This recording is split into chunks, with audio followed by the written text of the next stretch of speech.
할렐루야, 의회나무 교회 주일 예배에 함께 하시는 모든 분들을 환영하고 축복합니다. 각 가정 가운데서 또 모니터를 통하여서 함께 예배에 참석하시는 분들을 환영하고 축복합니다.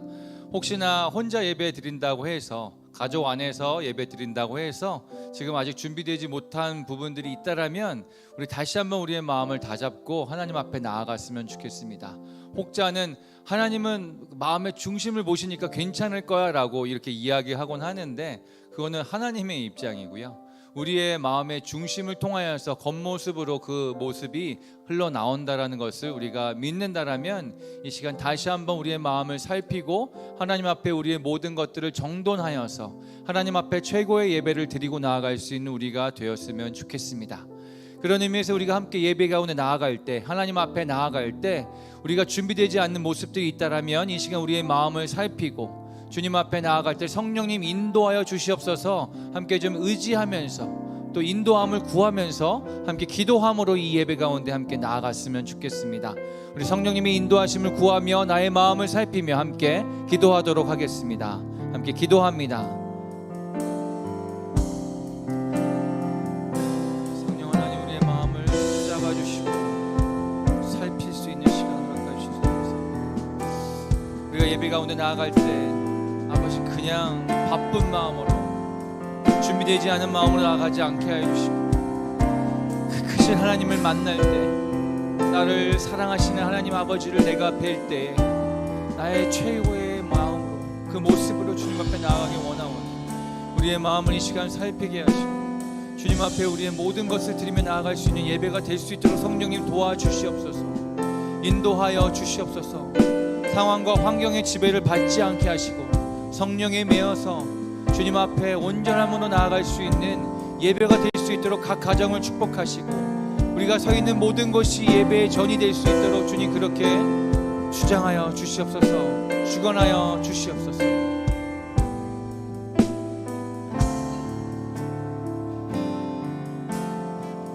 예수님 사랑하는 마음을 고백합니다.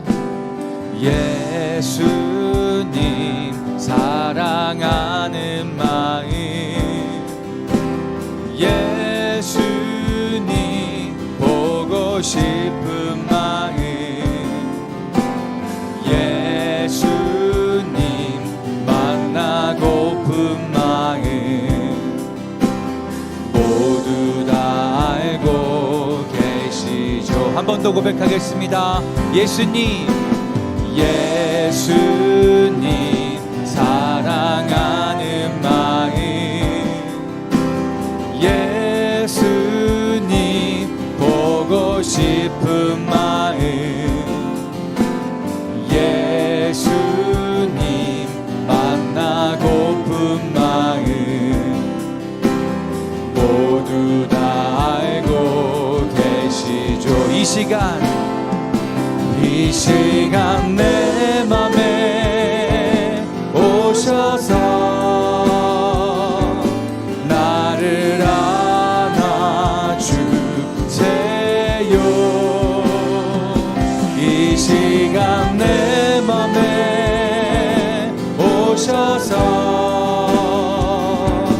나를 만나주.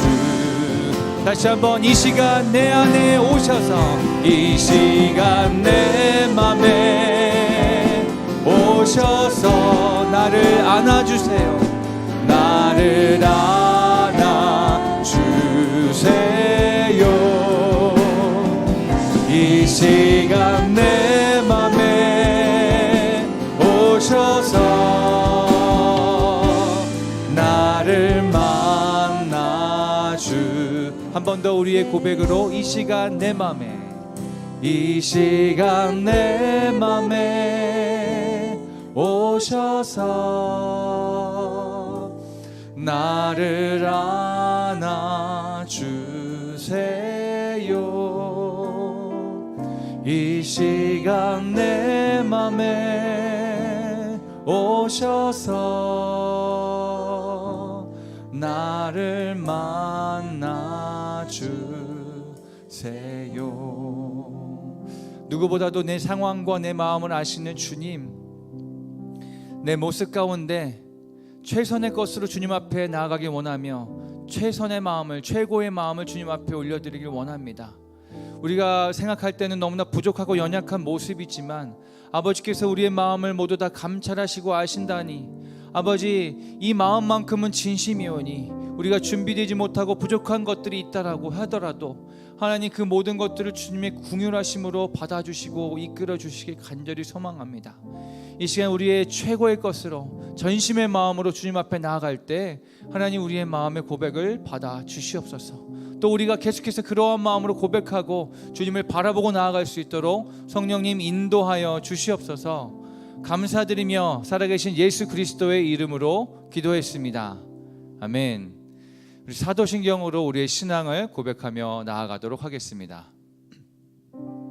전능하사 천지를 만드신 하나님 아버지를 내가 믿사오며 그 외아들 우리 주 예수 그리스도를 믿사오니 이는 성령으로 잉태하사 동정녀 마리아에게 나시고 본디오 빌라도에게 고난을 받으사 십자가에 못 박혀 죽으시고 장사한 지 사흘 만에 죽은 자 가운데서 다시 살아나시며 하늘에 오르사 전능하신 하나님 우편에 앉아 계시다가 저리로서 산자와 죽은 자를 심판하러 오시리라. 성령을 믿사오며 거룩한 공예와 성도가 서로 교통하는 것과 죄를 사하여 주시는 것과 몸이 다시 사는 것과 영원히 사는 것을 믿사옵나이다. 아멘. 제가 부모가 된 다음에 느낄 수 있었던 것은요, 부모의 사랑을 자식이 이길 수 없겠구나라는 생각을 하게 되었습니다.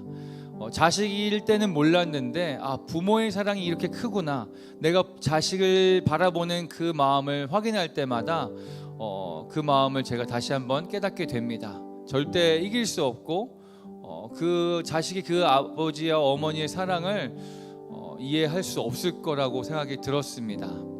우리가 이 시간에 그 아버지 하나님 앞에 나아갈 때 우리는 우리의 의지로, 우리의 마음으로 주님 앞에 사랑한다라고 고백하고 나아가는 것 같지만 하나님 아버지의 사랑이 우리 가운데 먼저 펼쳐지지 않고서야 우리가 그렇게 고백할 수 없음을 함께 고백하고 또 그렇게 인정하고 나아갑니다. 그래서 이 시간 우리가 바라옵기로는 하나님, 우리에게 먼저 사랑을 허락하여 주시옵소서. 그 사랑을 간구하며 나아갑니다. 그 사랑에 힘입어 내가 주님 앞에 사랑한다라고 고백할 때 아버지, 우리의 고백을 받아주십시오. 이러한 마음으로 함께 고백하고 찬양했으면 좋겠습니다.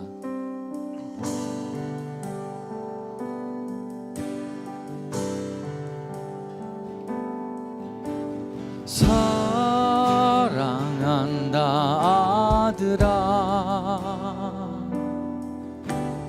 내가 너를 잘 아노라.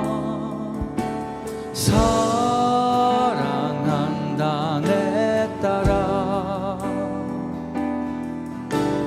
내게 축복 더하노라. 사랑한다 아들아, 사랑한다 아들아, 내가 너를 잘 아노라. 사랑한다 내 딸아, 내게 축복. 사랑한다 아들아, 사랑한다 아들아, 내가 너를 잘 아노라. 사랑한다 내 딸아, 내게 축복 더하노라. 우리 함께 고백합니다. 사랑합니다 나의 예수님, 사랑합니다 아주 많이요. 사랑합니다 나의 예수님, 사랑합니다 그것뿐이에요. 한 번 더 고백합니다. 사랑합니다. 사랑합니다. 나의 아버지, 나의 아버지. 사랑합니다. 아주 많이요. 사랑합니다. 나의 아버지. 사랑합니다. 그것뿐이에요. 사랑한다 아들아. 사랑한다 아들아. 내가 너를 잘 아노라. 사랑한다 내 딸아. 내게 축복. 우리 한 번 더 고백합니다. 사랑합니다. 예수님, 나의 예수님, 나의 예수님. 사랑합니다. 아주 많이요. 사랑합니다. 나의 예수님. 사랑합니다.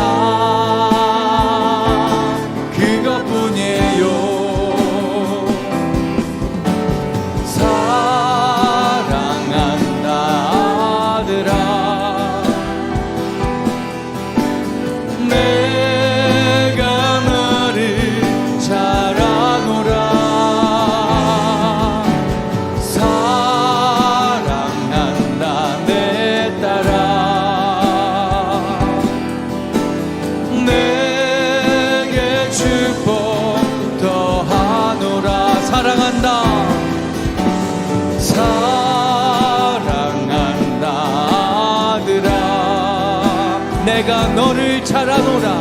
내가 너를 잘 아노라. 사랑한다 내 딸아. 내게 축복 더하노라. 사랑한다 아들아. 사랑한다 아들아.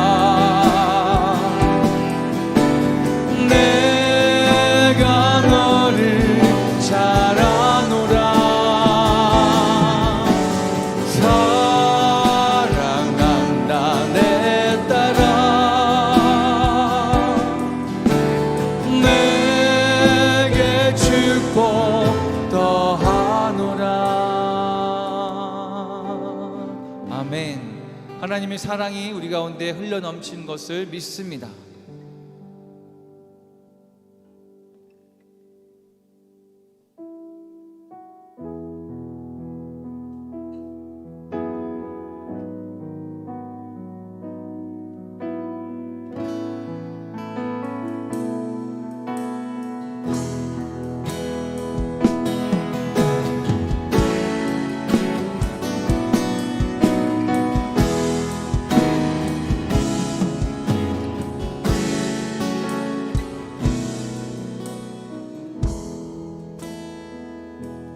안개 속에서 주님을 보내 아무도 없을 것 같던 그곳에서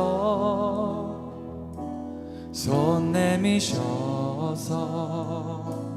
나를 붙드네. 길 잃고 쓰러져 가던 그곳에서 주 말씀하시네. 내 손 잡으라고. 내가 곧 길이요 진리 생명이니 나 그 길을 보내. 주 예비하신 곳 다른 길로 돌아서지 않으리. 예수의 길 그 좁은 길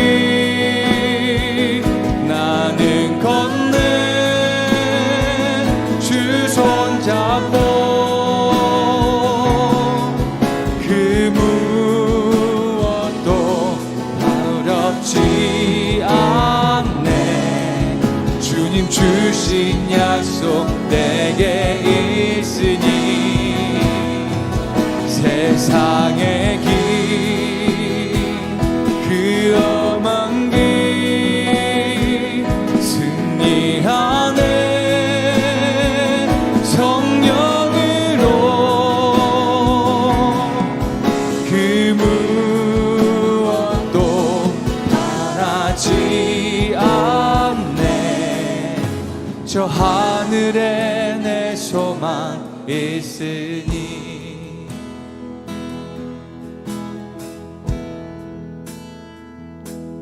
안개 속에서 주님을 보내 아무도 없을 것 같던 그곳에서 손 내미셔서 나를 붙드네 길 잃고 쓰러져 가던 그곳에서 주 말씀하시네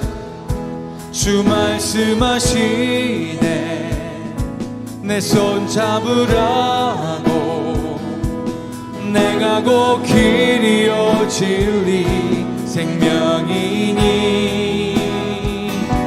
나 그 길을 보내 주 예비하신 곳 다른 길로 돌아서지 않으리 예수의 길 그 좁은 길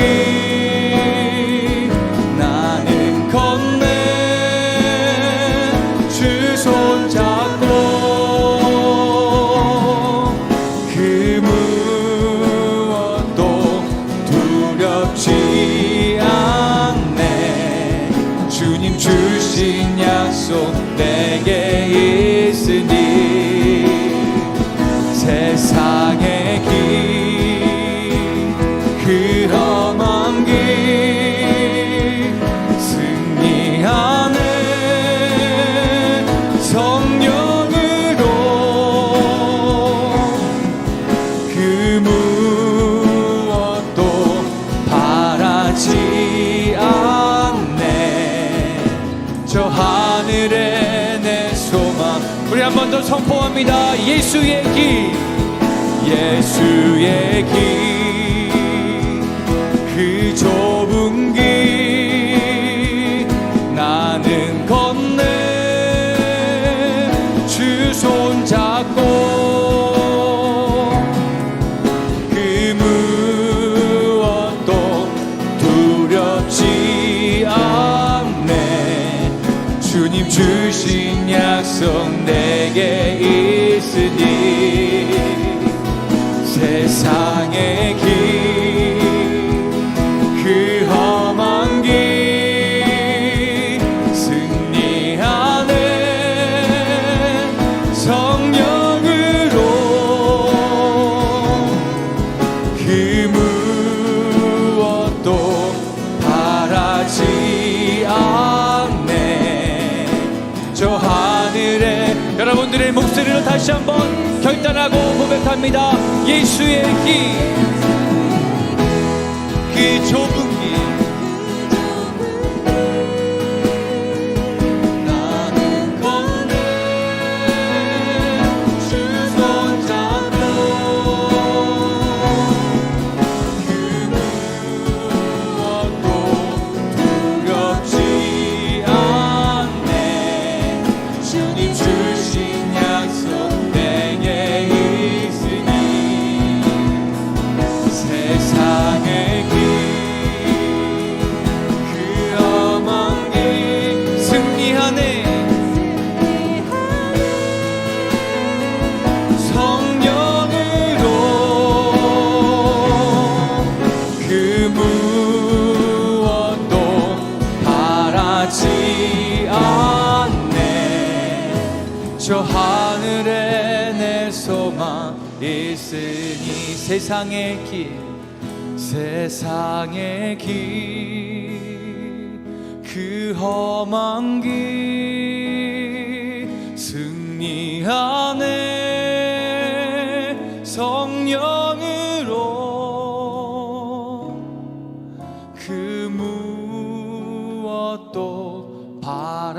바라지 않네. 저 하늘에 내 소망 있으니 그 무엇도 바라지 않네. 그 무엇도 바라지 않네. 저 하늘에 내 소망 있으니. 우리 시간 함께 기도하실 때, 하나님, 세상의 길을 걸어갈 때 주님의 손을 꼭 붙들고 나아가며 성령의 인도하심을 더욱더 구합니다.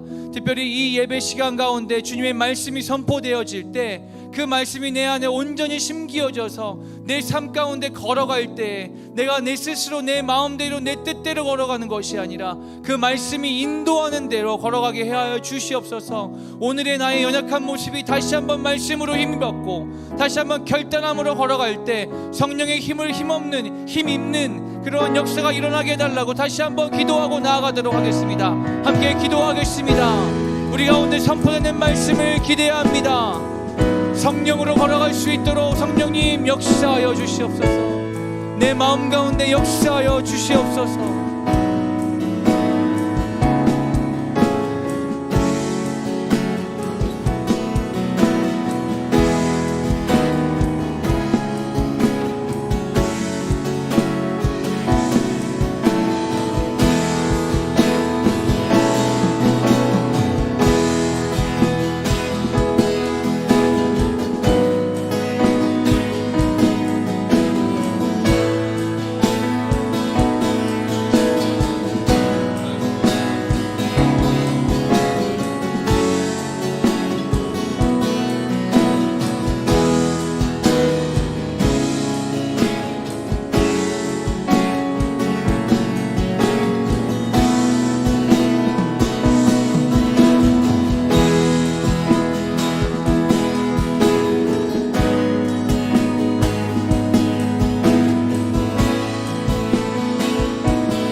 하나님 감사합니다. 오늘 거룩한 주일 우리가 모두가 모여서 당신의 몸된 교회에서 예배를 드리지는 건 아니지만 우리가 온 마음을 다해 각 가정에서 우리가 있는 곳에서 예배드리게 하심을 너무나 감사합니다. 코로나 상황이 계속해서 지속되면서 여러 가지 어려운 점들이 있고 특별히 우리가 신앙적으로 더 견고하게 서기가 참 어려운 시기이지만 그러나 어느 곳에 계시며 그리고 우리가 주님과 소통할 수 있고 만날 수 있는 곳들이 참 많이 있습니다. 우리가 어떤 상황에 우리가 변명하지 않고 주님을 더 대면하고 주님을 더 깊이 만나는 그런 기회들로 활용하는 시간들이 될 수 있도록 도와주옵소서. 코로나로 신음하고 있는 많은 분들 가운데 하나님 찾아가셔서 위로하여 주시고 하루속히 코로나 이 전국에서 벗어날 수 있도록 하나님 도우시고 하나님 함께하여 주옵소서. 우리 한 주간 동안 하나님의 말씀과 뜻대로 살아야 되지만 그러지 못한 부분들이 있습니다. 여전히 내 자아가 살아있고 여전히 내 하고 싶은 대로 내 욕심대로 우리가 살아갈 때가 많이 있음을 하나님 고백합니다. 시간 찾아오셔서 우리 악함과 더러움을 주 앞에 다 내어놓사오니 하나님 우리를 정결케 하시고 우리를 깨끗게 하여 주옵시고 정말 주의 몸된 성전이 우리 안에 거할 만한 거룩한 장소로 우리가 그렇게 새롭게 될 수 있도록 하나님 그렇게 인도하여 주옵소서. 하나님 우리의 다음 세대를 정말 우리가 키우기 위해 의나무 교회가 세워졌고 또 의나무 교육 공동체와 함께 갑니다. 이 시대가 점점 더 악해져 가지만 이 아이들이 우리 다음 세대들이 이 악해진 세상 가운데 그들이 겨우겨우 살아가는 다음 세대들이 아니라 세상과 맞서서 그리스도의 진리와 정말 복음을 전할 수 있는 사람들, 이 세상의 방식과 다르게 살아가도 하나님 거기 꿋꿋하게 주의 군사로 살아가는 아이들로 우리가 키워낼 수 있기를 소망합니다. 그러기 위해서 우리 부모 세대가 먼저 아이들에게 믿음이 무엇인지 우리가 어떻게 살아야 되는지 모범을 보일 수 있는 우리 부모 세대 될 수 있도록 도와주옵소서. 우리 각 가정이 이 시기에 더 순교를 지키게 하시고 정말 이 각 가정에서 하나님을 더 잘 섬기는 모습들을 세상에 보여줄 수 있기를 소망합니다. 하나님 가정에서 예배하고 기도하고 하나님의 말씀을 묵상하고 또 각 가정에 정말 하나님 앞에 더 깊이 나아가는 하나님 교회 혹은 교육 공동체에 맡겨놓지 않게 하시고 각 가정에서부터 정말 하나님의 사람들로 온전히 세워갈 수 있는 하나님 그런 곳이 될 수 있도록 하나님 인도하여 주옵소서. 하나님 저 북녘 땅에 아직도 많은 사람들이 여러 가지 모습으로 신음하고 고통받고 있습니다. 하나님 은나무 교회가 정말 복음 통일을 또 하나의 모토로 우리가 기도하며 나아갑니다. 우리는 모두 복음의 빚진 자들입니다.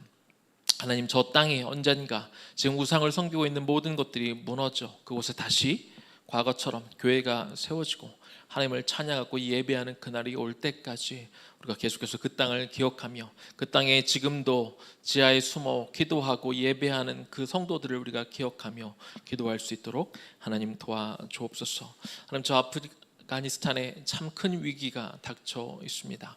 하나님 그곳에 있는 많은 숨어있는 우리 크리스찬들을 하나님 지켜주옵소서. 하나님 선교사님들을 보호하고 인도하여 주옵소서. 그곳에 계속해서 그들이 살아갈 수 있고 하나님 자유가 주어지고 교육받을 수 있는 기회들이 생겨날 수 있도록 하나님 그 땅을 그렇게 지켜 주시옵소서.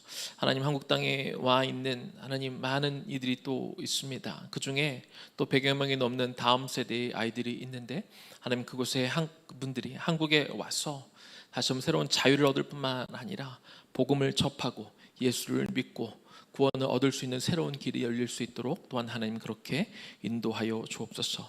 오늘 드려진 모든 예배를 주 앞에 올려드립니다. 이 예배 가운데 좌정하시고 하나님 받아주시고 또 예배를 통해 주어지는 모든 것들을 우리가 귀로 가슴에 새기게 하여 주셔서 세상에 나가 우리가 교회에서만 거룩한 모습을 유지하는 것이 아니라 세상에 나가 정말 예수님의 제자로 더 바르게 살아갈 수 있는 힘을 얻는 이 예배의 시간 될 수 있도록 그렇게 인도하여 주옵소서. 예수님 이름으로 기도 올려드립니다. 아멘.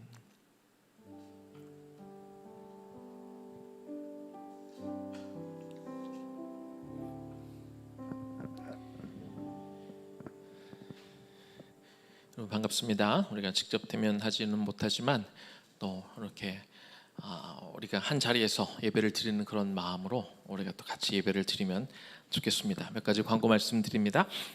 각 가정별로 또 제가 개인적으로 연락은 드리긴 했습니다만 돌아오는 토요일 9월 4일 토요일부터 온라인 큐티 모임을 저희가 하게 됩니다. 저희가 지금은 교회 모여서 양육을 하기도 어렵고 교제를 하기도 어려운 상황에서 언젠가 끝나긴 하겠습니다만 그때까지 저희가 또 함께 모이고 같이 양육하고 교제할 수 있는 시간을 좀 마련하는 게 필요할 것 같아서 그 시간들을 갖습니다. 9월 4일에 시작해서 10월 30일까지 하게 되는데요. 9월 19일 날 추석을 앞둔 토요일은 제외하고 우리 9월 4일에는 여성들이 먼저 모이고 9월 10일에는 남성들이 모이고 첫 주에는 큐티에 대한 일반적인 특강과 함께 큐티 실습을 저랑 하고요. 그 이후로는 번갈아 가면서 한 주씩 개인적인 큐티 한 주에 했던 그 큐티를 좀 나누고 그 본문에 있었던 어떤 궁금한 것들이 있으면 서로 질문도 하고 같이 좀 공부도 하면서 하나님의 말씀도 나누고 개인의 삶도 나누는 시간을 앞으로 8주 동안 그렇게 갖도록 하겠습니다. 9시부터 시작이 되고요. 제가 줌으로 링크를 보내드리도록 하겠습니다. 돌아온 토요일에는요 이제 예배당 이전 공사의 첫 발걸음이 떼어집니다. 저희 뒤에 놓여져 있던 유아방이 이제 다음 주 토요일이면 철거가 되고 3층 공간도 이제 철거가 먼저 시작이 되고 그리고 이제 9월 11일이면 위에는 본격적으로 이제 이쪽에 그 설비들이 카페를 하기 위한 설비들이 먼저 들어오게 됩니다. 이곳에 대한 본격적인 리모델링이 바로 시작되는 것은 아니고요. 이거는 시간이 조금 걸려서 천천히 하면 될 것 같고 얘가 리모델링 되기 전까지 저희는 이제 3층을 예배당으로 꾸미는 일들이 이루어지게 됩니다. 공사가 안전하게 이루어질 수 있도록 여러분들 같이 기도해 주시기를 부탁을 드립니다. 다음 주는 씨앗 예배로 우리가 드리게 되죠. 그리고 첫 번째 주일에는 저희가 항상 또 벽돌 헌금을 우리가 드리는 주입니다. 저희가 이제 공사를 하게 되면서 여러분들에게 좀 부탁을 드립니다. 항상 헌금에 관한 부분을 이야기하는 건 듣는 분들도 좀 어려울지 모르겠지만 사실 말하는 사람도 쉽지는 않은데 저희가 그동안에도 어떤 이곳의 특수성 때문에 계속해서 여러분들 벽돌 헌금해 주셔서 감사하고요. 저희가 이제 이곳뿐만 아니라 3층을 공사하게 되면서 그러니까 여러분들에게 뭐 저희 사정들을 저희가 서로 다 뻔히 잘 아는데 저희가 어떤 특별한 것을 요청하기보다 저는 이랬으면 좋겠다는 생각이 좀 들어요. 여러분 한 주간 하시면서 내가 커피 마실 수 있는 거 좀 한 잔 좀 줄이고 우리 아이들 간식 과자 하나 먹을 수 있는 거 조금 줄여서 우리가 그것들이 좀 이렇게 작은 금액이라 할지라도 우리가 함께 같이 우리가 이 성전을 세워갈 수 있었으면 좋겠습니다. 그래서 우리 다음 주 대부분 다 못 오시기는 하지만 또 우리가 주일 예배뿐만 아니라 벽돌 헌금 또 우리가 기억하고 우리 성도들이 모두가 다 한 마음으로 같이 이 성전을 지어갈 수 있으면 좋겠습니다. 우리 OCC 씨앗 예배 찬양팀을 모집하고 있습니다. 우리 정혜 목사님이 이미 단톡방에 광고를 올리시긴 했는데요. 우리 유치부부터 중고등부까지 우리 씨앗 예배 때 보면 우리 아이들 이렇게 그동안 앞에 서지는 않았는데 지난달에 처음으로 한번 우리 몇 아이들만 와서 이렇게 우리가 찬양을 드렸는데 본격적으로 우리가 어린이 찬양 원들을 우리가 모집하고요. 그래서 혹시 이제 지금 아직은 저희가 온라인 예배로 드려야 돼서 만약에 여러분들이 지원하면 한꺼번에 다 설 수는 없고 이제 좀 격달로 우리가 섬길지도 모르겠습니다. 씨앗 예배로 우리 자녀가 오게 되면 특권이 있습니다. 현장에서 이제 예배를 섬기기 위한 스텝으로 오시는 거기 때문에 부모님도 현장으로 와서 예배 드릴 수 있는 특권을 저희가 드립니다. 그래서 우리 정혜 목사님에게 이번 주 초까지 꼭 개인적으로 신청해 주시면 너무 감사하겠습니다. 잠깐 기도하겠습니다. 하나님 오늘 이 예배를 사모하고 기대합니다. 주님 말씀하여 주옵소서. 또 우리가 하나님께 드려질 예물을 드리게 하신 것 감사합니다. 우리 삶 가운데 언제나 내 것이 나의 것이 아니라 주님의 것임을 인정하며 살게 하시고 그리고 하나님의 청지기로서 우리가 남은 생을 주님을 위해 살아가는 우리 모두 되게 하여 주옵소서. 예수님 이름으로 기도 올려드립니다. 아멘. 오늘은 사도행전 21장 10절에서 14절 말씀을 가지고 말씀 나눕니다. 주의 뜻대로 이루어지이다 하는 제목을 가지고 말씀을 나눌 텐데요. 우리 여슬이가 하나님의 말씀을 우리가 말씀해 주실 때 우리 같이 읽고 듣고 하도록 하겠습니다. 여러 날 머물러 있더니 아가보라 하는 한 선지자가 유대로부터 내려와 우리에게 와서 바울의 띠를 가져다가 자기 수족을 잡아매고 말하기를 성령이 말하시되 예루살렘에서 유대인들이 이같이 이 띠 임자를 결박하여 이방인의 손에 넘겨주리라 하거늘 우리가 그 말을 듣고 곧 사람들과 더불어 바울에게 예루살렘으로 올라가지 마라 고나니 바울이 대답하되 여러분이 어찌하여 우로 내 마음을 상하게 하느냐 나는 주 예수의 이름을 위하여 결박당할 뿐 아니라 예루살렘에서 죽을 것도 각오하였노라 하니 그가 고난받지 아니하므로 우리가 주의 뜻대로 이루어지이다 하고 그쳤노라. 사도행전 21장 10절에서 14절 말씀. 아멘. 아멘. 본문의 내용이 굉장히 어려웠는데 우리 여슬이가 또박또박 잘 읽어 주었습니다. 감사합니다. 사도 바울이 3번에 걸쳐 전도 여행을 떠났는데 그때마다 다 값진 열매들이 있었습니다. 1차 전도 여행 때는 사아시아 지역의 구브로와 비시디아 안디옥, 이고니온, 루스드라, 더베 등에서 사역을 하며 많은 이방인들이 하나님 앞에 돌아오는 역사가 있었죠.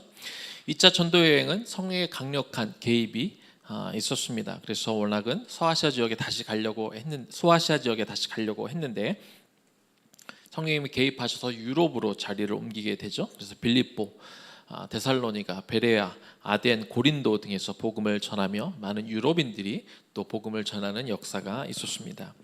3차 전도 여행은 대부분 소아시아 지역의 예배소에 머물면서 3년 동안 횟수로는 3년이고 정확하게는 2년 3개월 정도 두란노 서원에서 복음을 강론했고 바울이 1, 2차 때처럼 직접 여러 곳을 다니며 복음을 전하지는 않았지만 두란노 서원에서 말씀을 듣는 많은 사람들이 각 지역으로 흩어져 여러 곳에 교회가 생겼습니다. 골로새 교회가 그때 생겼고요. 또 요한계시록에 등장하는 7개 교회가 바로 그때 세워지게 되는 것이죠. 오늘 본문에서는요, 이제 사도 바울이 3차 여행을 다 마치고 이제 가이사랴에서 예루살렘으로 돌아갈 준비를 하는 그런 상황입니다. 그런데 바울이 여행을 마치고 이제 예루살렘으로 돌아가려고 하는 그 순간에 2번이나 예루살렘에 가면 박해가 있을 것이다 하는 예언이 있게 됩니다. 처음에는 바울이 두로 지역에 머물러 있을 때 그곳에 살던 제자들이 성령의 감동을 받아서 바울이 그곳에 가면 박해당할 것이라는 것에 대해서 알려주고 예루살렘에 가는 것을 만류하게 됩니다. 두 번째는 가이사랴 지방에 있는 오늘 본문에 있는 곳이죠. 빌립 집사의 집에 머물러 있던 중에 선지자 아가보가 바울을 빌립의 집에 찾아와서 만나서 바울이 예루살렘에 가면 어떤 환란이 있을지를 직접 보여주는 그런 행동까지 보여주게 되니까 많은 사람들이 말리게 되는 것이죠. 이 이야기를 듣고 정말 빌립 집사와 그리고 그의 제자들 함께하는 모든 사람들이 바울을 적극적으로 말리기 시작했습니다. 하지만 바울은 죽음을 각오한 신앙을 가지고 예루살렘에 가려고 했던 사람들을 오히려 위로하고 또 그들에게 걱정하지 말라고 그들을 안심시키며 결국 예루살렘으로 떠나게 됩니다. 바울이 박해가 있을 그 예루살렘으로 갈 수 있었던 것은 예루살렘으로 가는 것이 성령의 인도하심이자 그리고 하나님의 뜻을 이루는 것임을 믿었기 때문에 그는 박해가 예정되어 있는 예루살렘에 가는 것이죠. 이런 바울의 모습을 보며 떠올라지는 사람이 있지 않습니까? 바로 예수님이 아마 떠오르실 것 같습니다. 우리 예수님도 그 예루살렘에 입성하시면서 그곳에 가며 십자가에 달려 고난 받으시고 죽으실 것을 다 아셨지만 십자가에 달려 죽으시는 것이 곧 하나님의 뜻을 이루는 길이고 온 인류를 구원할 길임을 아셨기 때문에 주변 사람들이 말리고 제자들이 막 화를 내고 그런 상황이었지만 결국 예루살렘으로 들어가셔서 십자가에 달려 죽으심으로 주님의 뜻을 이루어내는 것을 우리가 볼 수 있습니다. 오늘은요, 우리가 오늘 본문을 보면서 그러면 내 삶을 통해 우리가 주님의 뜻을 이루어 가기 위해서 우리가 어떻게 살아야 되는지 두 가지를 나누어 보도록 하겠습니다. 자, 주의 뜻이 이루어지기를 원한다면요, 첫 번째는 우리가 해석을 잘 해야 됩니다. 우리가 신앙생활을 잘 하려면 말씀도 많이 읽어야 되고 우리가 또 듣기도 하고 또 우리가 묵상도 해야 됩니다. 그런데 더 중요한 것은 하나님의 말씀을 많이 읽는 것보다 그 읽은 말씀이 또 들은 말씀이 어떤 의미인지 제대로 해석을 하는 것이 너무나 중요한 것이죠. 사도행전 21장 4절 말씀에 보면은 성령께서 두로에 살던 제자들에게 바울이 예루살렘으로 가면 어떤 어려움이 있을지에 대해서 말씀했다고 그렇게 기록이 되어 있고 그것을 깨달은 제자들은 사도 바울이 예루살렘에 가지 못하도록 이렇게 막는 것을 우리가 볼 수 있습니다.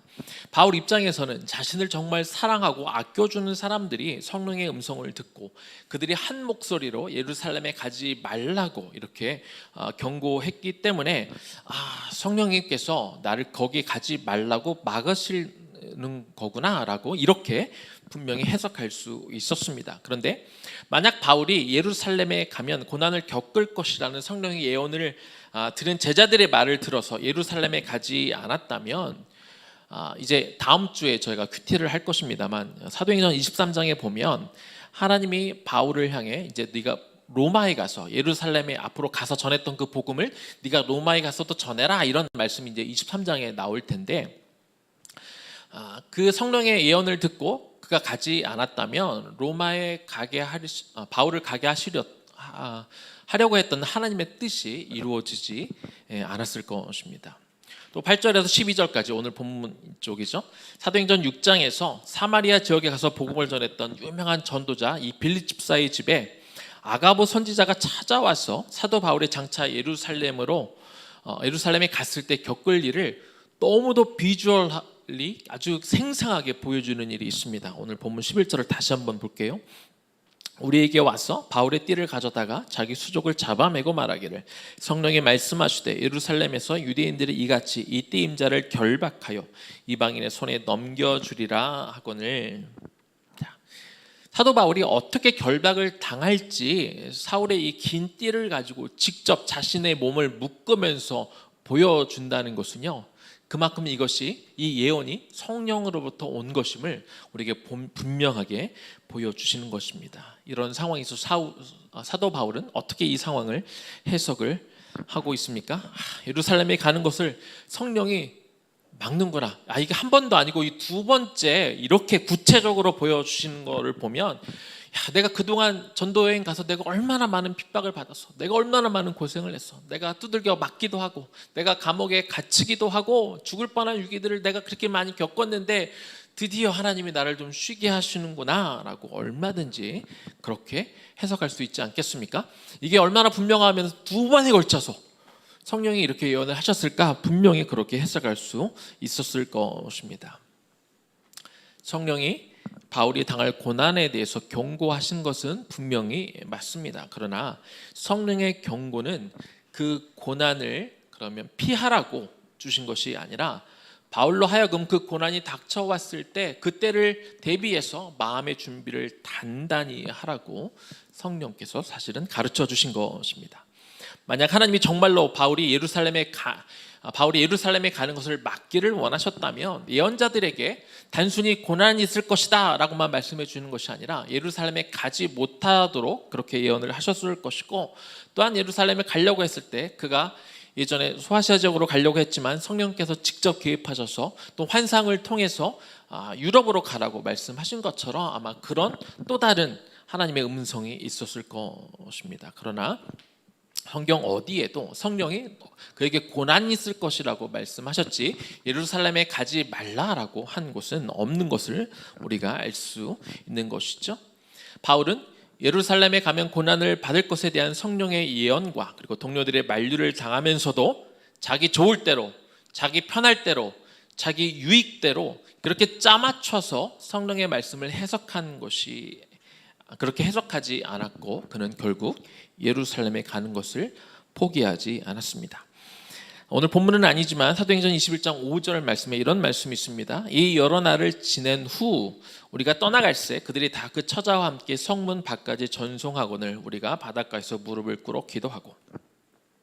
자, 예루살렘에 가면 박해가 있을 것이다 라는 성령의 예언을 이제 제자들에게 들은 바울은요, 그 예언을 들었던 두로에서 여러 날을 지냈다 이렇게 되어 있는데, 여기서 지냈다라는 단어의 그 원어적인 의미가 뭐냐면 완성하다라는 의미를 가지고 있습니다. 근데 뭘 완성하냐는 뜻이냐면 군인들이 전쟁을 치르기 위해서 완전 무장하다 할 때 쓰는 단어가 이 여기 지냈다라는 그런 엑사르티사이라는 단어입니다. 그러니까 바울은 이 두로 지역에서 성령을 통해 고난이 있을 것이다 라는 예언을 들으면서 그가 그 며칠을 여기서 지냈는데, 그게 어떤 의미라고요? 앞으로 고난이 있을 것에 대해서 그가 영적인 전쟁을 치러야 되기 때문에 영적인 무장을 하는 시간이 되었다. 저도 군대를 갔다 왔습니다만 이 특별 어떤 전쟁이 일어날 것에 대비를 하게 되면 완전 무장을 다 꾸려놓고 잠을 잘 때도 전투화를 다 신고 이렇게 자거든요. 이처럼 사도 바울은 앞으로 있을 그 영적 전쟁을 치르기 위한 모든 무장을 다 했다, 그런 준비를 마쳤다, 이렇게 기록되어 있는 것입니다. 이 말씀을 들으면서 저는 좀 한편으로 좀 안타까웠습니다. 어차피 사도 바울이 예루살렘에 가는 것까지는 좋아요. 그런데 어차피 가서 고생하게 될 거 여기 일주일을 머물렀다고 그러는데, 그러면 두로에 머무는 그 일주일 동안만이라도 좀 마음 편히 쉬면 안 되는 것이었을까요? 좀 맛있는 것도 좀 많이 먹고 좀 사색도 좀 하고 명상도 하고 잠도 좀 실컷 자고 이렇게 좀 쉬다가 어차피 남은 일생 전부를 다 하나님을 위해 고생하고 또 힘든 시기를 겪을 텐데 그 시간만이라도 하나님 좀 바울이 편히 쉬면 안 되는 겁니까? 라는 이런 생각이 들었습니다. 그러나 사도 바울은 그 일주일을 어떻게 보냈다고요? 군사들이 전쟁을 치르기 위해 완전 무장을 하고 그 전쟁을 치르기 위한 마음의 대비를 하는 것처럼 사도 바울도 그 시간을 단순히 쉬는 것이 아니라 아마도 그의 정신이 해이해지지 않기 위해서 그랬겠죠. 그는 그 시간을 오히려 완전 무장하고 그 전투를 치를 수 있는 준비를 하는 그런 시간으로 보냈다고 성경은 기록하고 있는 것입니다. 한편 이렇게 이 고난이 기다리는 예루살렘을 향해 떠나기로 결단한 바울을 향해 함께 있던 제자들은 어떻게 합니까? 처음에는 말렸지만 결국 그가 떠나게 되니까 성문 밖까지 사도 바울을 배웅하면서 또 바닷가에서 무릎을 꿇고 함께 기도하고 바울을 축복하며 보내는 것을 알 수 있습니다. 이제 바울의 단호한 태도를 보면서 그가 예루살렘에 가는 것이 결국 주님의 뜻이라는 것들을 사람들이 인정하게 되는 것이죠. 그래서 인간적으로는 얼마나 안타깝겠습니까? 그리고 정말 힘든 일을 간다는 것을 알게 되면 우리가 정말로 말리지 않았겠습니까? 그러나 그들은 계속해서 말리지 않고 결국 바울을 바닷가에서 가기 전에 정말 뜨겁게 기도하고 그를 축복하며 그렇게 예루살렘에서 그 고난을 잘 극복할 수 있도록 축복하고 기도하며 바울을 보내주는 것입니다. 만약 여러분은 여러분을 향한 하나님의 뜻이 분명하기는 한데 그 뜻을 이루어 가려면 너무너무 당연하게 이 환난과 고난이 앞에 기다리고 있다. 그러면 여러분은 어떤 선택을 하시겠습니까? 여러분이 만약에 바울이었으면 여러분은 어떤 선택을 하시겠습니까? 예루살렘으로 가시겠습니까? 아니면 여러 사람들이 말리니까 그것을 핑계 삼아 남으셨겠습니까? 여러분은 여러분의 자녀들에게 하나님의 뜻을 이루며 살아야 된다고 가르치고 계십니까? 그렇다면 제대로 가르쳐야 합니다. 하나님의 뜻을 이루며 사는 길은 꽃길이 아니다. 넓고 쉬운 길이 아니다. 좁은 길이고 가시밭길이다. 그렇지만 그 길의 끝에는 의의 면류관이 기다리는 길이다.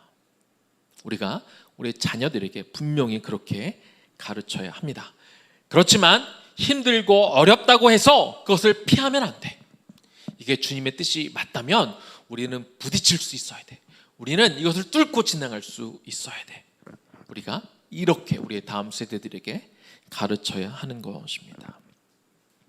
나 자신은 나니까 내가 그렇게 갈 수 있고, 혹은 남의 자식이 그런 길을 간다고 그러면 어이구 힘들겠지만 그래 축복하고 보내지만, 이게 내 자식이 그 길을 간다고 그러면 부모 입장으로 그 아이들을 보내기가 참 어렵습니다. 그러나 주님의 뜻을 이루며 살도록 우리가 우리 자녀들을 십자가의 길로 보낼 수 있어야 합니다. 하지만 무엇보다도 우리가 자녀를 주님의 뜻을 이루며 살게 하기 위해서는요, 우리 부모 세대가 먼저, 내가 먼저 주님의 뜻을 이루며 내가 십자가의 길을 먼저 갈 수 있어야 되고, 그래서 우리 가족들이 모두가 다 하나님의 뜻을 이루며 살 수 있도록 우리가 권면할 수 있어야 되는 것이죠. 이처럼 주의 말씀, 우리가 성령의 음성을 잘 해석해서 주님의 뜻을 끝까지 이루며 살아가는 저와 여러분 되기를 주님의 이름으로 축원합니다.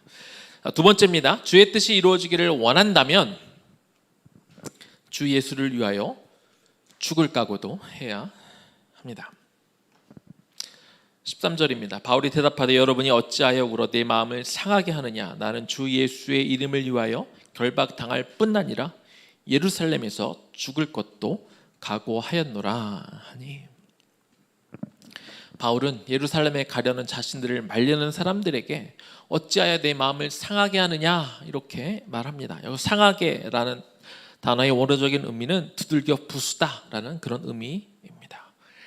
주변의 만류가 얼마나 심했던지 바울이 참 견디기 힘들 만큼 사람들이 얼마나 간절하게 예언했겠습니까? 제발 가지 말라고, 가면 너무나 큰 고통이 있다고, 성령께서 이렇게 가르쳐 주시는 거 보면 가지 않는 게 성령의 뜻이 아니겠냐고 사람들이 그렇게 예언하며 사랑하는 바울을 만류했을 것입니다.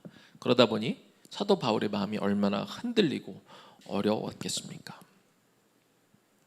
하지만 바울은 뭐라고 이야기해요? 내가 예루살렘에 갈 때 결박당하는 것뿐만 아니라 나는 죽을 것도 이미 각오가 되어 있다, 이렇게 설명하는 것이죠. 여러분은 예수 그리스도를 믿으며 또 예수님을 따르며 여러분은 어디까지 예수님을 따르겠다고 그런 각오가 되어 있으십니까? 우리가 앞에서 첫 번째 부분을 나누면서 이야기한 것처럼 우리가 주님의 뜻을 이루며 살아가려고 하다 보면 환난과 고난이 찾아오게 되어 있고 우리가 그것을 맞을 각오를 해야 됩니다. 그런데 오늘 바울의 이야기를 들어보니 그게 전부가 아니더라고요. 그냥 환난과 고난 그 정도가 아니라 내가 죽을 각오도 해야 된다. 그렇게 성경은 말하고 있습니다. 우리가 성도로 이 땅을 살아가다 보면은요, 가끔 이런 얘기하죠. 너무 죽을 것처럼 힘들다, 이렇게 이야기를 합니다. 제가 이렇게 이야기하면 어떻게 들리실지는 모르겠습니다만, 우리가 죽을 것처럼 힘들어라고 하는 이유는, 그렇게 말하는 이유는 우리가 아직 주를 위해서 죽을 각오가 되어 있지 않기 때문에 그렇습니다. 내가 어떻게든 안 죽으려고 하니까, 그래서 죽을 것 같이 힘들다는 말을 우리가 하는 것입니다. 우리가 예수님을 믿으면서 그래도 내가 예수님이 날 위해 죽으셨으니까 내 인생의 10% 정도는 주를 위해 살 거야 라고 한다면 그 인생이 참 힘들고 괴로울 것입니다. 왜냐하면 정말 예수를 따라가는 그 길이 10% 정도 양보해서 될 일이 아니거든요. 세상이 우리를 그렇게 그냥 내버려 두지 않습니다. 그럼 주님, 내가 한 50% 정도는, 내 인생의 반 정도는 주를 위해 살게요 라고 하면은요, 그 인생 역시 또한 고달픕니다. 내가 주께 인생을 다 드린 것도 아니고 안 드린 것도 아니고, 그러면 항상 주님께서 딱 50% 맞춰갖고 그래 이 정도만 받고 나머지는 너 편하게 살아 라고 하시는 게 아니라, 항상 주님은 그 이상의 것을 우리가 요구하시고, 그러다 보면 나는 반이나 드린 것 같지만 그러나 항상 그 경계에서 우리가 흔들리게 되어 있습니다. 그러면은요, 내가 100%를 내가 주님을 위해, 내 인생의 전부는 다 주님의 것입니다. 내가 설령 죽는 한이 있더라도 내 인생을 주님의 뜻을 이루며 살겠습니다 라고 그렇게 결단하게 되면은요, 설령 90%의 어떤 위기와 내가 희생하고 헌신해야 되는 상황이 오더라도 주님, 나에게 10%의 어떤 여유를 주셨네요, 나에게 숨 쉴 기회를 주셨네요 라고 우리가 고백할 수 있지 않겠습니까? 제가 죽는 얘기를 너무 쉽게 하고 있나요? 너무 편하게 하고 있습니까? 그러면 다르게 한번 얘기해 보겠습니다. 자, 죽을 수도 있다, 내가 정말 주님의 뜻을 이루기 위해서 내 생명도 내놓을 수 있다라는 말이 너무 어려우면, 자, 이렇게 다르게 얘기해 볼게요. 주여, 내가 주를 위해서 내가 망할 수도 있습니다. 그 말이 그 말인가요? 의예나무 교육 공동체는요, 진짜 이 땅에 기독교 교육을 하기 위해서 다음 세대를 주의 말씀과 정말 기독교 세계관을 가르치기 위해 이것을 최우선에 두고 우리가 그렇게 나아가고 있습니다. 지난 봄학기를 마치고 여름 동안에 선생님들이 이제 가을학기를 준비하면서 같이 모여서 우리가 기도했습니다. 사실 한국 땅에서 아직까지는요, 이 기독교 교육이라는 게, 기독교 대안학교든지 기독교 이 교육이 대중적이지는 않습니다.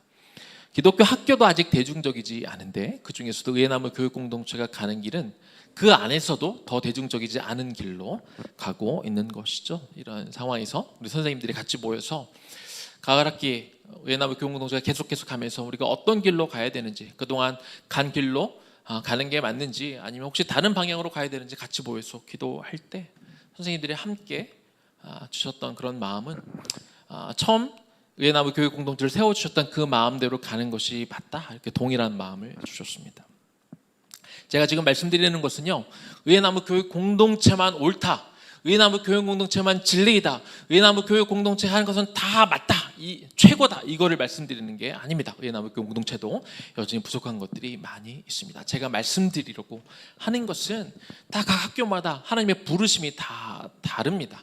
그렇죠? 의예나무만 절대로 맞는 게 아니지만, 중요한 것은 무엇이냐, 하나님이 이 가운데 이곳에 의예나무 교육 공동체를 세우셨을 때 부른 부르심이 있잖아요.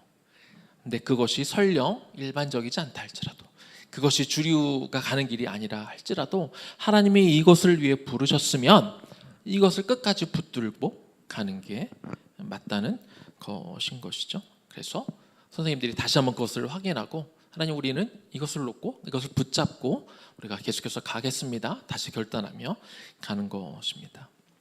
의예나무 교회도 마찬가지입니다. 지금 의예나무 교회가 처한 상황은 일반적인 상황은 아니죠. 우리가 계약을 맺고 여기 와 있는 것이 아닌 일반적인 상황은 아닙니다. 그래서 걱정해 주시는 분들도 많아요. 그리고 우리가 3층으로 올라가는 것에 대해서 여러분들이 걱정해 주시고 계십니다. 하지만 의예나무가 처음 이곳에 왔을 때, 의나무 교회가 이곳에 세워졌을 때 우리는 어떤 말씀을 가지고 이곳에 와 있다고 말씀을 드렸어요? 이사야서 61장 4절. 옛부터 무너진 곳을 다시 세우고 중수하고 다시 쌓을 것에 대한 말씀을 받았고, 이곳이 마침 그런 곳이었기 때문에 저희가 이곳에 온 것이 아닙니까?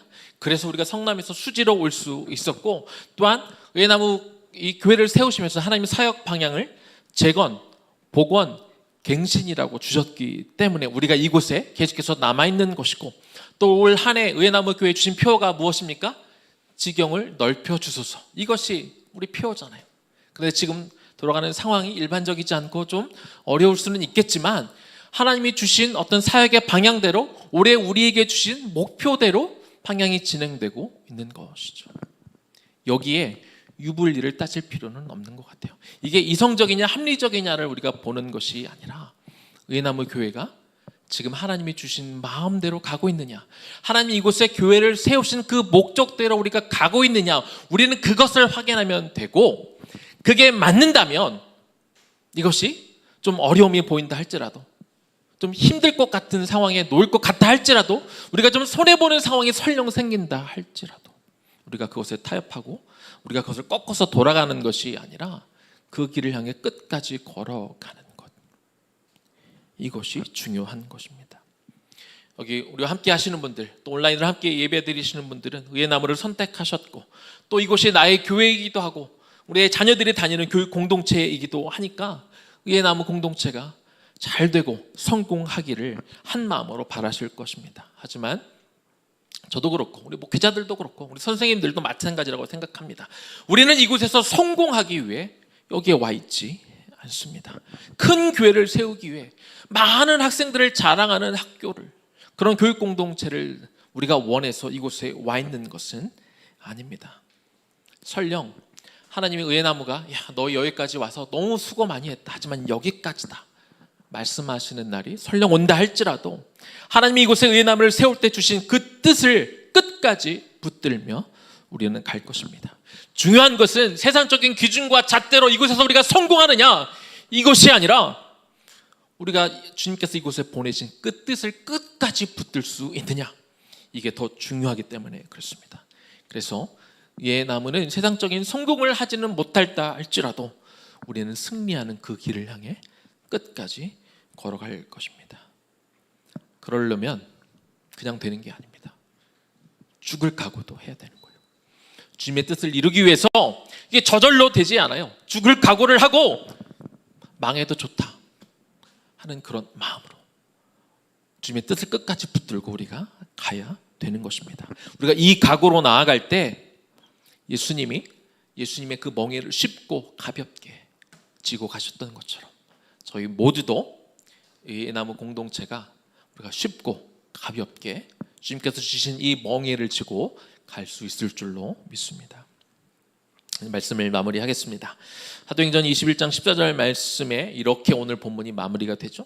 그가 권함을 받지 아니하므로 우리가 주의 뜻대로 이루어지이다 하고 그쳤노라. 자, 바울이 예루살렘을 향해 가겠다고 할 때 사람들이 많이 정말 말렸습니다. 정말 최선을 다해 아마 그들이 말렸던 것 같아요. 그러니까 그의 마음이 무너졌다 하지 않았겠습니까? 그러나 그가 끝까지 가겠다고 했을 때 그러면 주의 뜻이 이루어질 것입니다 라고 그렇게 그들이 기도하고 사도 바울을 말리는 것을 멈추게 됩니다.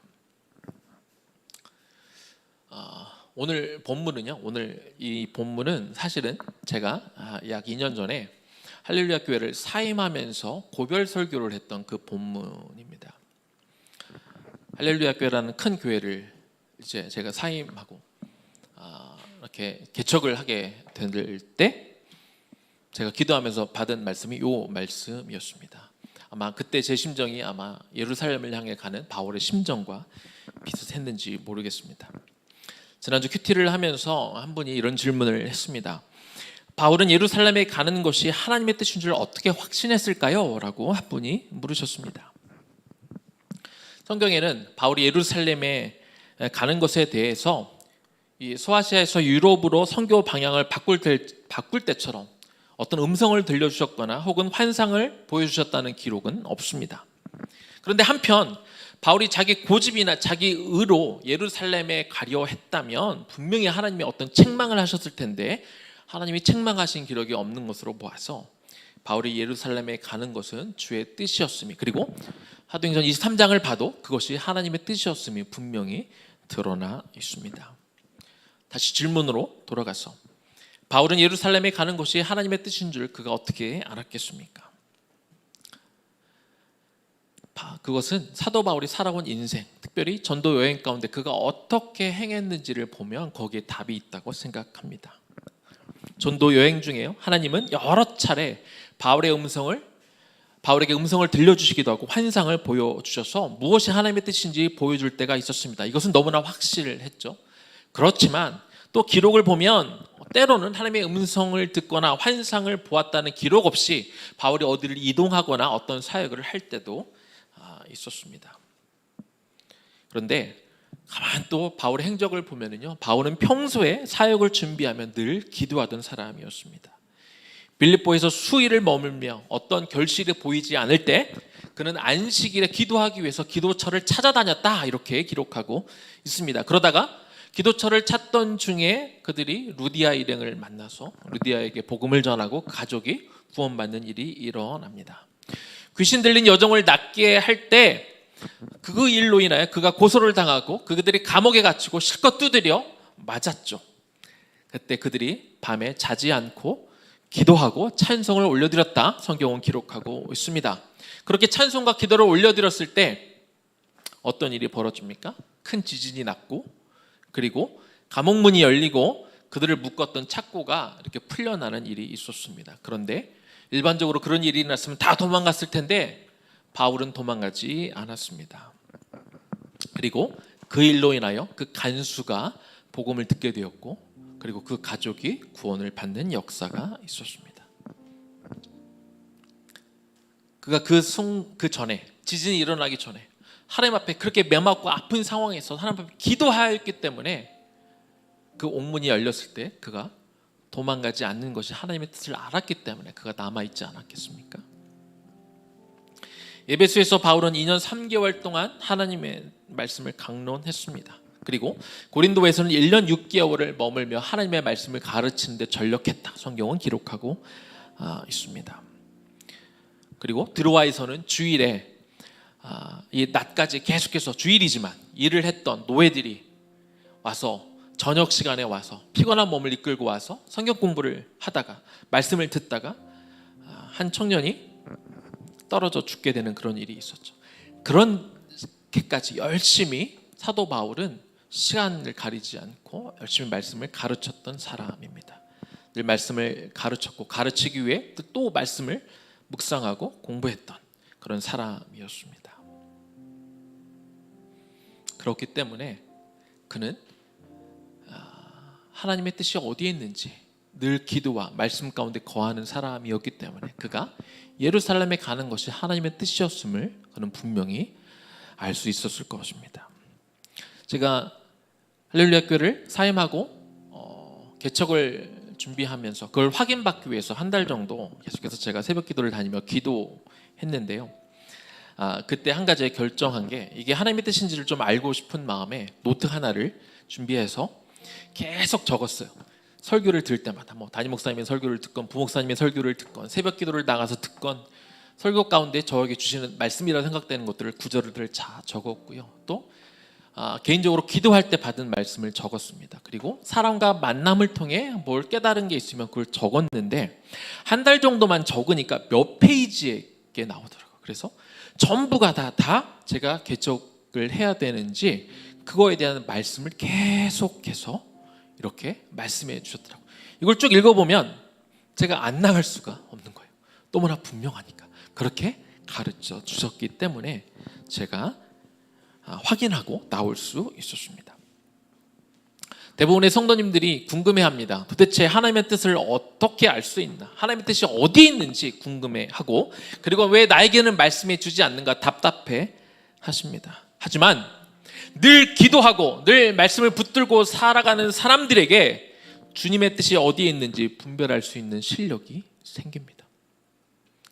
정말 거기에 매진하는 사람들에게 주님의 뜻을 분별하는 것에 대한 실력을 하나님이 주시는 거예요. 그런 능력을 주실 수밖에 없습니다. 하나님의 뜻을 분별하는 그런 능력은, 그런 실력은 교회 오래 다녔다고 생기지 않습니다. 교회에서 높은 직분을 가졌다고 저절로 주어지지 않습니다. 늘 기도 가운데 거하고 늘 말씀 가운데 거할 때 주의 뜻을 분별할 수 있는 능력이, 그런 실력이 생기는 것이죠. 그럼 나는 아직 그런 능력이 없는데 어떡하지? 라고 걱정하시는 분들이 계십니까? 괜찮아요. 포기하지 맙시다. 내가 아직 그럴 실력이 없다면 적어도 이거는 하세요. 주님, 내가 내 인생 가운데 내가 주님의 뜻을 이루며 살기를 원합니다. 그리고 오늘 들은 말씀처럼 내가 그 주의 뜻을 이루기 위해서는 하나님 내 목숨도 아깝게 여기지 않겠습니다. 설령 내가 망하더라도 주님의 뜻을 이루기 위해 나의 모든 것을 다 주님께 내어드리겠습니다. 이렇게 결단해 보십시오. 주의 뜻을 위해 내 생명까지 내놓을 수 있는 사람에게 주님은 우리가 어떻게 살아가야 될지, 주님의 뜻이 무엇일지 분명히 가르쳐 주실 것입니다. 그것이 주님의 선한 길이 될 것입니다. 그런 각오를 통해, 그런 결단을 통해 또 날마다 더 기도하고 말씀이 있는 시간들을 확보함을 통하여 내 삶이, 우리 가족의 삶이, 우리 다음 세대의 삶이 주의 뜻을 이루며 살아갈 수 있기를 주님의 이름으로 간절히 축원합니다. 오늘 들은 말씀을 우리가 기억하면서 우리 성도의 노래 우리 찬양하면 좋겠습니다. 성도라면 내가 성도이기에 주님 내가 이렇게 살겠습니다 결단하며 좀 나아가겠습니다.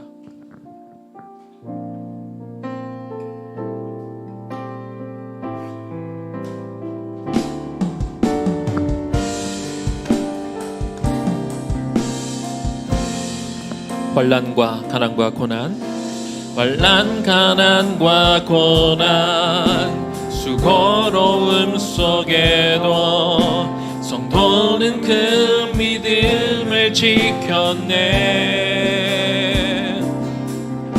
주를 섬기는 일에 자신을 다 드리며 진리의 말씀과 성령으로 그 길을 걸었네. 다시 한번 할까요? 환난 가난과 고난, 환난 가난과 고난, 수고로움 속에도 성도는 그 믿음을 지켰네. 주를 섬기는 일에 자신을 다 드리며 진리의 말씀과 성령으로 그 길을 걸었네. 그리스도 안에서, 그리스도 안에서 새롭게 하시고 그리스도로 인하여 자유케 되었네. 우리는 무명하나 유명한 자요, 죽음의 위기 속에도 참 생명 가졌고 근심 하나 기뻐하며 가난 하나 다른 일을 부욕해 하는 자로다. 그리스도로 인하여, 그리스도 안에서 새롭게 하시고 그리스도로 인하여 자유케 되었네. 우리는 무명하나 유명한 자요, 죽음의 위기 속에도 참 생명 가졌고 근심 하나 기뻐하며 가난 하나 다른 일을 부욕해 하는 자로다. 우리는 무명하나 유명한 자요, 우리는 무명하나 유명한 자요, 죽음의 위기 속에도 참 생명 가졌고 근심 하나 기뻐하며 가난 하나 다른 모든 것 가진 자로. 마지막 한 번 더 찬양합시다. 우리는 무명하나 유명한 자요. 죽음의 위기 속에도 참 생명 가졌고 근심 하나 기뻐하며 가난 하나 다른 부욕해 하는 자로다. 모든 것 가진 자로다. 모든 것 가진 자로다. 우리 한번 같이 기도합시다. 우리 인생 가운데 하나님의 뜻을 이루며 사는 것이 중요하죠. 구원받은 이후로 나는 구원받았으니까 이제 남은 인생 내 것 원하며 살아가는 것이 아니라 우리 인생 속에 하나님의 뜻을 이루어가며 사는 것이 너무나 중요합니다. 그런데 그 일이 쉽게 되지 않습니다. 저절로 되지 않습니다. 우리가 결단해야 됩니다. 각오해야 됩니다. 이거는 우리가 결혼하기 전에 저 청년 시절에 시간 많았을 때만 하는 것이 아니라 지금도 앞으로도 우리 남은 인생 가운데 우리가 숨을 쉴 때까지 우리가 이렇게 살아가야 되는 것이죠. 그러기 위해서 우리가 말씀과 기도 가운데 늘 머물러 있어야 우리가 주님의 뜻을 분별할 수 있는 실력이 생기는 것입니다. 그리고 지금 당장 나에게 그런 실력이 없다면 결단해야 됩니다. 주님, 내가 주님의 뜻을 이루며 내가 살기를 원합니다. 그러기 위해서 내 생명까지도 내가 아끼지 않겠습니다. 내가 그렇게 주님의 뜻을 이루어가며 살아가는 나와 내 가족과 우리의 다음 세대 되게 해달라고 주님의 이름 한번 부르며 기도하며 나아갑니다. 주여, 하나님의 시간 기도합니다. 하나님 우리의 성도입니다. 하나님의 뜻을 이루며 살아가는 그 본분을 우리에게 하나님 허락하여 주셨습니다. 하나님 그 본분을 이루며 내가 살기를 원합니다. 아버지 하나님, 우리가 내 삶을 살아가며 하나님의 뜻을 이루어가며 하나님의 살기를 원합니다. 내 뜻과 내 계획과 내 자식들이 내 못난 꿈을 이루도록 그렇게 살아가는 인생이 되지 않기를 원하고 삶의 한 절이라도 정말 주님의 뜻을 이루며 살아가기를 원합니다. 그러기 위해 우리가 사도 바울이 그랬던 것처럼 늘 기도 가운데 머물게 하시고 하나님의 말씀을 읽고 묵상하는 것에 우리가 멈추지 않기를 원합니다. 주여 도우시옵소서. 하나님, 우리가 그런 삶을 살기를 원합니다. 정말 하나님의 뜻이 아니면 우리가 그 길을 가지 않기를 원합니다. 내 성공이 보장되어 있을지라도 그것이 하나님의 뜻이 아니면 우리가 멈출 수 있기를 원합니다. 아무리 고난과 어려움과 환난이 예정되어 있다 할지라도 그것이 하나님의 원하시는 길이라면 기꺼이 그곳에 내가 갈 수 있기를 원합니다. 나만 가는 것이 아니라 우리의 피 같은 내 자식도 하나님 그 십자가의 길을 얼마든지 보낼 수 있는 우리 부모가 되게 하여 주시옵소서. 내가 그 길을 먼저 걸어가며 그 본을 보이는 자가 되게 하여 주시옵소서. 그리고 우리가 자녀들과 함께 기도하기를 원합니다. 주님의 뜻을 같이 이루어가자. 그 길은 좁은 길일 것이다. 그 길은 힘든 길이 될 것이다. 그러나 두려워하지 말자. 그 어려운 일을 당할 때 우리가 포기하지 말자. 우리가 우리 자녀들을 격려하며 같이 기도하며 손잡고 주여 우리 모든 가족들이 하나님의 뜻을 이루면 살기를 원하나이다.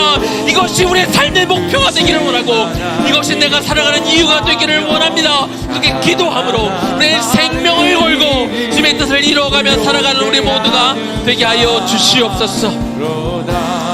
그리스도 안에서 새롭게 하시고 그리스도 안에서 새롭게 하시고 그리스도로 인하여 자유케 되었네. 우리는 무명하나 유명한 자요. 죽음의 위기 속에도 참 생명 가졌고 근심 하나 기뻐하며 가난 하나 다른 일을 부욕해 하는 자로다. 우리는 무명하나 유명한 자요.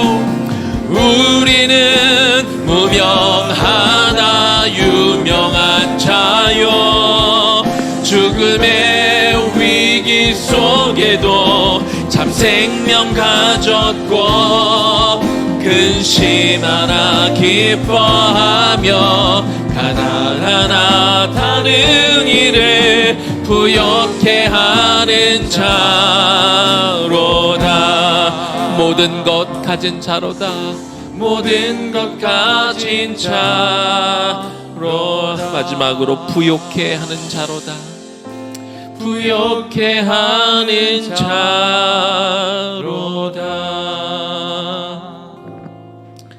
하나님 감사합니다. 우리에게 하나님이신데 예수님을 이 땅에 보내주셨고, 그로 인하여 절대적인 아픔과 고통의 길이 기다리는 것을 알면서도 예루살렘으로 가셨고, 십자가에 못 박혀 죽으심으로 온 인류를 구원하기 위한 하나님의 뜻을 이루게 하신 그 주님을 우리 구세주로 보내주심을 참 감사합니다. 그 은혜를 입었기에 우리도 그냥 살 수가 없습니다. 구원받은 것으로 그건 끝이 아니라 이제 새로운 시작이죠. 우리 남은 인생은 주님의 뜻을 이루며 살기를 소망합니다. 성경은 계속해서 이야기합니다. 그 길은 좁은 길이다.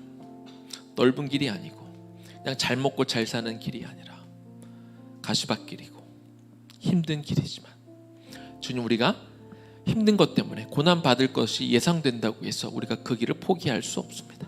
그 길을 돌아갈 수 없습니다. 이 시간 각오합니다. 다시 한번 결단합니다. 그 십자가의 길을 걸어가겠습니다. 나만 가고 내가 고생은 다 할 테니 주님 우리 자식만큼은, 우리 자녀들만큼은 편하고 좋은 길로 가게 해주세요. 이렇게 기도했던 것도 내려놓을 것입니다. 우리 자녀들도 그 길을 손잡고 같이 걸어갈 것입니다. 이것이 생명의 길이고, 이것이 우리 자녀들을 위한, 진짜 우리가 자녀를 사랑한다면 기도해야 될 길이기 때문에 그렇죠. 주님 그 뜻을 분별하기 위해 우리가 그 실력을 키우기를 원합니다. 묵상 가운데 거하고 기도하기를 원하고, 우리가 함께 묵상하는 이 큐티하는 것 늘 붙들고 살게 하여 주옵소서. 우리가 큐티를 좀 더 잘하기 위해서 토요일마다 이제 9시에 모여서 또 우리가 큐티할 것입니다. 묵상할 것입니다. 기도할 것입니다. 그렇게 주님의 뜻을 분별하게 하시고, 주님의 뜻을 분별했다면 어떤 어려움과 힘든 길이 있을지 알아도 그 길을 걸어갈 수 있는, 왜? 내 생명까지 주를 위해 내어놓을 수 있기 때문에. 설령 그것이 망하는 길이라도, 많은 희생을 요구하는 길이라 할지라도, 내가 손해보는 것이 분명한 길이라 할지라도 주님이 맡겨주신 것이 있다면 우리가 지향하는 것은 성공이 아니라 승리이기 때문에 그 길을 끝까지 걸어갈 수 있는 우리 모두 되게 하여 주옵소서. 이제는 우리 주 예수 그리스도의 은혜와 하나님 아버지의 극진하신 사랑하심과 성령의 감동 감화하심과 그 교통 역사하심이 주님의 뜻을 이루기 위하여, 주님의 뜻을 분별하기 위하여 말씀과 기도 가운데 머물며 그 뜻을 위해서라면 좁은 길도 마다하지 않고 나의 생명도 조금도 아까워지 않으며 그 길을 함께 걸어가게 될 우리 청장년 세대와 그리고 우리 다음 세대들 머리 위에 지금부터 영원까지 충만하게 거하시기를 간절히 축원하옵나이다. 아멘.